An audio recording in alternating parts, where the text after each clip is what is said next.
Welcome back. Between Valentine's Day and Heart Month, February is all about focusing on our hearts. Heart disease is the #1 killer of men and women in the United States.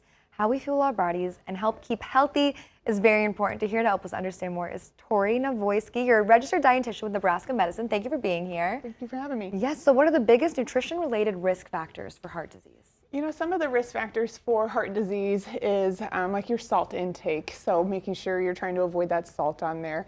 All of your fatty, greasy foods, that's going to lean into that heart disease as well. Right. Same with like your sugary beverages, all of your like processed carbohydrates in there too. So that's also going to play into the risk factor for heart disease. Yeah, and today you're here to help us understand how to look at a food label, what we should get, what we should look for. We have some props here to go over it.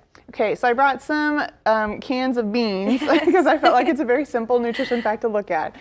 So I did bring like a normal can of beans here, just that you can find it. I got this at Target. I don't know. You can get it at the any brand store. I buy. Me too.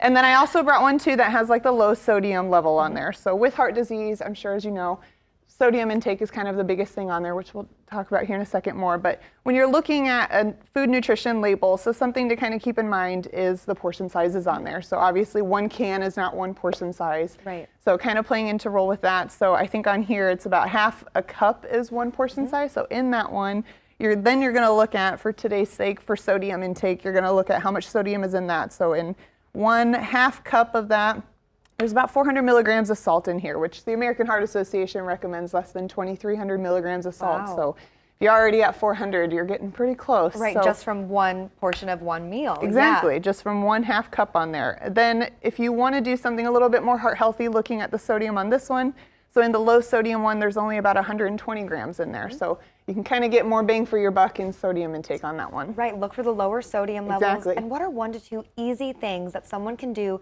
just to be more cognizant of their heart health? Yeah, 1 to 2 things. My favorite thing is usually saying just getting rid of the salt shaker at home. Nowadays, everything has salt in there. It's kind of a hard thing for our household too, just because it's a cooking staple. Or just by adding a little sprinkle instead of a whole big dump of salt in there. And then another one too, trying to get a little bit more fiber in there. The typical American, I mean, we normally don't get a whole lot of fiber in our diet anyways, so try to focus on your whole grains, your multi-grains, trying to get in some of that as well as your fruits and vegetables too. Yes, and this is something to be cognizant of all the time, even though just February is Heart Month. So thank you so much, Tori, for being here today. Thank you for having me.